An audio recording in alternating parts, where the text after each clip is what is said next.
अस्सलामुअलैकुम। हमारा टीवी के डिस्ट्रिक्ट बुलेटिन के साथ मैं हूं समरा नूर। खबर शामिल करते हैं खुशाब से हमारे डिस्ट्रिक्ट ब्यूरो चीफ राजा रूलल्लाह आतिफ की इस रिपोर्ट के मुताबिक असिस्टेंट एजुकेशन ऑफिसर रंगूरपुर भगोड़ मलिक इम्तियाज़ नसीम ने कहा कि उसवाए हसना सल्लल्लाहु अलैहि वसल्लम पर मुकम्मल अमल पैरा होकर ही हम फलाहदारीन हासिल कर सकते हैं। इन ख्यालात का इजहार उन्होंने गवर्नमेंट एलिमेंट्री स्कूल ज़फ़राबाद रंगूरपुर भगोड़ में मुकामी समाजी तंजीम के ज़ेर एहतमाम मुनक्किदा महफिल मिलाद मुस्तफ़ा सल्लल्लाहु अलैहि वसल्लम से बतौर मेहमान से खिताब करते हुए कहा, जिसकी सदारत हेडमास्टर इदारा हज़ा मलिक आबिद हुसैन ने की, जबकि नज़ामत के फ़राइज़ टीचर मलिक फ़याज़ अनवर जोया ने सर अंजाम दिए। असिस्टेंट एजुकेशन ऑफिसर ने कहा कि उस्ताज़ा ही कौम के मुअम्मार हैं।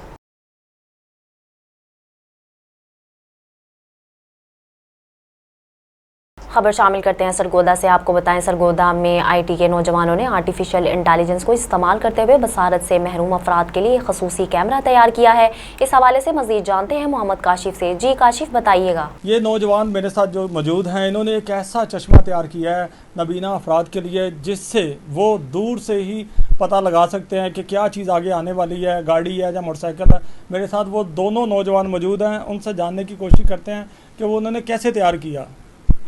जी, मेरा नाम उसामा और मैं BSID का स्टूडेंट हूँ। जैसा कि सबने फाइनल ईयर प्रोजेक्ट बनाने होते हैं, हमने सोचा था कोई यूनिक प्रोजेक्ट बनाया जाए जिससे ब्लाइंड पर्सन की हेल्प हो सके। फिर हमने ब्लाइंड पर्सन के हवाले से रिसर्च की, जो कि पाकिस्तान में तकरीबन 90 लाख है, 9 मिलियन है।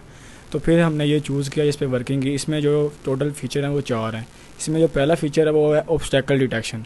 मतलब ये है कि कोई भी रिकॉर्ड ऑब्जेक्ट, कोई भी पर्सन उसके करीब आएगा तो वो उसको डिटेक्ट करके बताएगा कि कितने फासले पर कोई चीज़ है। इसमें हमने एक लिमिट सेट कर दिया, लाइक 50 सेंटीमीटर, 100 सेंटीमीटर, जो भी है उसमें लिमिट सेट कर दिया। जैसे ही सेंटीमीटर के करीब कोई चीज़ आएगी उसको डिटेक्ट करेगा और उसका नाम बता देगा। इसमें जो दूसरा फीचर है वो है फेस रिकग्निशन।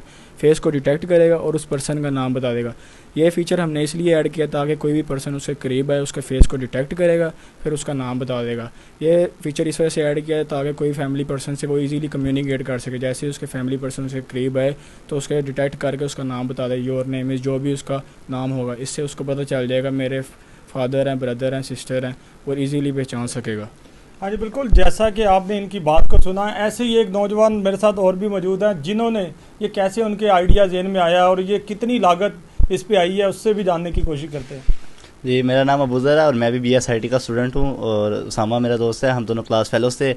बेसिकली आइडिया उसने बताया जैसे कि हमने कोई हेल्पिंग पर्पज़ के लिए प्रोजेक्ट बनाना था, तो एक्चुअल जो इस पर कॉस्ट आई है वो 1 लाख के करीब आई है और इसमें जो हमें ड्यूरेशन आया, अरसा लगा हमें, वो 1 साल का अरसा लगा है। 2 फीचर उसने बताए हैं, बाकी जो मज़ीद 2 फीचर हैं वो मैं आपको बताता हूँ। थर्ड पे ऑब्जेक्ट डिटेक्शन आती है। लाइक कोई भी ऑब्जेक्ट आता है, पहले में तो उसने बताया था कि जस्ट डिस्टेंस बताता है, लेकिन इसमें जो है ना वो आपको ऑब्जेक्ट भी बताएगा। जैसे आपने शुरू में मुझे आपने बताया कि कोई गाड़ी आ रही है, कोई मोटरसाइकिल या साइकिल आ रहा है, तो वो उसका नाम बोलकर बताएगा जो ग्लासेस के आगे आएंगे कैमरे के थ्रू। फोर्थ पे इस पर हमने एजुकेशन पर्पज़ के वाले से एक बड़ा ज़बरदस्त फीचर ऐड किया है कि ब्लाइंड पर्सन एजुकेशन के वाले से बड़ा मसला होता है उनको। तो हमने ये ऐड किया फीचर कि जब भी वो मतलब अपनी कोई भी रियल टाइम पे बुक्स होती हैं, जो इंग्लिश रिटर्न बुक्स होती हैं या कोई आर्टिकल, न्यूज़पेपर, कुछ भी ले आएँ आप, तो एक कैमरे के आगे ला के रखें, 5 सेकंड तक उसको होल्ड रखें। जितना भी टेक्स्ट होगा वो स्कैन करके वो उसको स्कैन करेगा और रिकग्नाइज़ करके बोलकर जो है वो यूज़र को बताएगा, ब्लाइंड पर्सन को, जिससे काफ़ी आसानी हो सकती है उसको। हाँ जी, बिल्कुल। जैसा कि आपने इनकी बात को सुना, इनका यही कहना था कि इसको हमने एक ऐसे मतलब के तैयार किया है, एक हमारे आइडिया ज़हन में आया तो हमने जो इसको जब तैयार किया, इस पे हमारी जो लागत थी जो वो 1 लाख से ज़्यादा की थी और 1 साल से ये प्रोजेक्ट को जो है लेके चल रहे थे। और इस प्रोजेक्ट की अगर बात की जाए तो इसके अंदर नबीना जो अफराद हैं उनके लिए यह खसूसन एक अच्छी चीज़ बनाई है इन्होंने, जिससे वो लोग भी अपनी ज़िंदगी का गुजर बसर कर सकते हैं। जी आगे बढ़ें, आपको बताएं, खैबर पख्तूनख्वा की 34 में से 20 यूनिवर्सिटियां दिवालियापन के करीब। मुआशी बदहाली के शिकार यूनिवर्सिटियों में गवर्नमेंट यूनिवर्सिटी डेरा इस्माइल खान सूबे में तीसरे नंबर पर पहुंच गई। मुआशी बदहाली के शिकार 20 में से 16 यूनिवर्सिटियां गुज़िश्ता 15 साल के दौरान 3 हुकूमतों के सियासी बुनियादों पर कायम की गई। ज़राए के मुताबिक खैबर पख्तूनख्वा की 34 में से 20 यूनिवर्सिटियां अमूमन दिवालियापन के करीब हैं। मुआशी बदहाली का शिकार है, जिसमें गवर्नमेंट यूनिवर्सिटी डेरा इस्माइल खान का सीरियल नंबर 3 है, जबकि 20 में से 16 यूनिवर्सिटियां गुज़िश्ता 15 साल के दौरान 3 हुकूमतों के सियासी बुनियादियों पर कायम की गई। ज़राए के मुताबिक अगले माली साल के दौरान मज़ीद 2 जामियात का इजाफा होगा। आगे बढ़े खबर शामिल करें हासिलपुर से। हासिलपुर पुलिस को रोजाना की बुनियाद पर डाकुओं की सलामी। आए रोज होने वाली डकैतियों से शहरी परेशान। सरकार हासिलपुर डाकुओं के निशाने पर आए रोज शहरी निशाना बनने लगे। हासिलपुर से मुल्हका थाना कायमपुर की हदूद शाहपुर में डकैती की वारदात दौरान डकैती मुजाहमत पर डाकुओं की फायरिंग से नौजवान शदीद जख्मी। डाकू गन पॉइंट पर शहरी से मोटरसाइकिल छीनकर फरार। सरकार हासिलपुर में एक हफ्ता में डकैती की ये तीसरी वारदात है। चोरी डकैती की वारदातों के मुसलसल इजाफे पर सदर अंजुमन ताजरान और शहरियों की भरपूर मुज़ाहमत। वाक़ई की इत्तला मिलने पर रेस्क्यू और पुलिस एहलकार मौका पर पहुंच गए। पुलिस मसरूफ़ तफ्तीश है। आगे बढ़े खबर शामिल करें सांगड़ से। 300 बच्चों और बच्चियों में से किसी एक को भी मुफ्त कुतब ना मिली, यूँ बढ़ेगा बिलावल का सीन।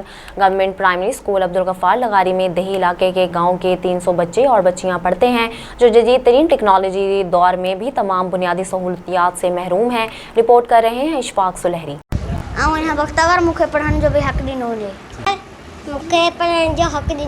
आज के जदीद दौर में भी सांगड़ के दही इलाकों में पुराने दौर के तरीके से तालीम दी जाती है। सांगड़ के नवाई गांव लुटको बोरी पर मौजूद गांव अब्दुल गफ्फार लगारी में कैंप प्राइमरी स्कूल में मुख्तलिफ गाँवों के 300 से ज़्यादा बच्चे और बच्चियाँ ज़ेर तालीम है। स्कूल में ना ही पीने का साफ पानी है और ना ही फर्नीचर। हद तो यह है कि गवर्नमेंट की जानिब से किसी एक बच्चे को भी मुफ्त कुतब फराहम नहीं की गई। पीपल्स पार्टी की हुकूमत की जानिब से तालीम के शोबे में बेपनाह फंड्स इस्तेमाल करने के बावजूद भी सिंध में प्राइमरी एजुकेशन के फ़रोग के लिए काबिल ज़िक्र तरक्की नज़र नहीं आती। हर तलीमी अदारे में एक ही आवाज़ आती है, किथां पढ़ूं, बेंचूं कोन्हनि, यूनिफॉर्म कोन्हनि, पीअण लाइ साफ़ पानी कोन्हे, असां किथां पढ़ूं किथां। कोन्हे, ॿार जाम आहिनि, उस्ताद 2 आहिनि, पानी साफ़ कोन्हे पीअण लाइ, बेंचूं कोन्हे वेहण लाइ असां लाइ। सिंध के सियासतदान चाहते हैं कि सिंध के बच्चे पढ़े लिखे हों और तरक्की करें, तो इसके लिए तमाम बुनियादी सहूलियात फराहम करने के साथ साथ जदीद टेक्नोलॉजी से लैस करने के लिए कंप्यूटर की तालीम भी देनी पड़ेगी। सर, मैं हूँ उस्ताद खालिद GPS अब्दुल गफ्फार लगारी। अगर मेरे स्कूल का मेन इशू जो है वो है टीचर नहीं है हमारे पास। सिर्फ 2 टीचर हैं हम, और हमारे पास तकरीबन 200 बच्चे हैं एडमिट। इसीलिए मेन प्रॉब्लम। दूसरा प्रॉब्लम जो है वो है बिल्डिंग, वो जो है हमारे पास कमरे नहीं है, कमरों की तकरीबन बहुत किल्लत है, और जो स्कूल की रिपेयर जो है वो भी नहीं हो रही। ये तकरीबन इसी साल तो हमें किताबों, तो सरकारी किताब तो एक भी नहीं मिला, कहीं किताब मिला ही नहीं। ऑफिसर से जो हमने बात की तो ऑफिसर ने जवाब दिया हमारे पास किताब है ही नहीं। किताब कोन्हे, असां किथां पढ़ूं, बेंचूं कोन्हनि, यूनिफॉर्म कोन्हनि, पीअण लाइ साफ़ पानी कोन्हे, असां किथां पढ़ूं किथां। बड़ा मसाले का हमारे पास टीचर नहीं है, क्योंकि हम 2 टीचर हैं, हमारे पास बच्चे कम से कम 190 बच्चे हैं। उनको पढ़ाना, उनको संभालना हमसे मुश्किल है।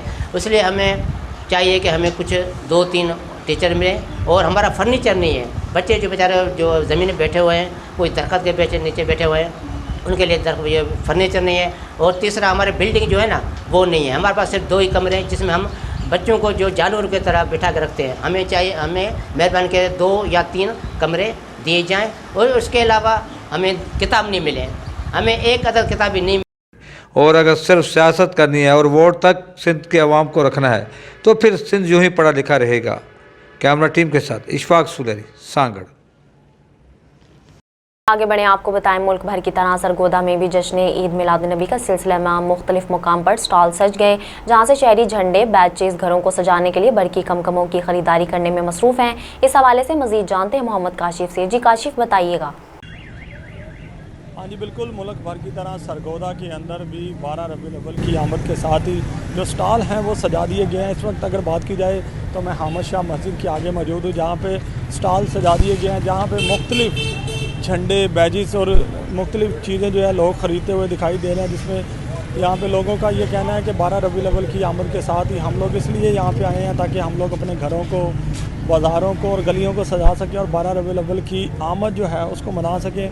यहाँ पे बच्चे भी जो है काफ़ी पुरजोर दिखाई दे रहे हैं। बच्चों की जानिब से भी यहाँ पे ख़रीदारी की जा रही है। बच्चे भी जो है यहाँ पे झंडे वगैरह ख़रीदते दिखाई दे रहे हैं और बड़े जो हैं उनके साथ इस चीज़ को दिखाई दे रहे हैं ख़रीदारी करते हुए। इसके साथ अगर बात की जाए तो मस्जिदों को भी जो है लाइटों के साथ सजा दिया गया है। मुख्तलिफ मस्जिदें जो है उनको सजा दिया गया है, इमारतों को सजा दिया गया है ताकि 12 रबीउल अव्वल की जो आमद है उसको जो है अच्छे तरीके से लोग कह रहे हैं कि हम मना सकें। जी, हमारा टीवी के डिस्ट्रिक्ट बुलेटिन से फिल वक्त इतना ही। मजीद अपडेट्स के लिए देखते रहिए हमारा टीवी।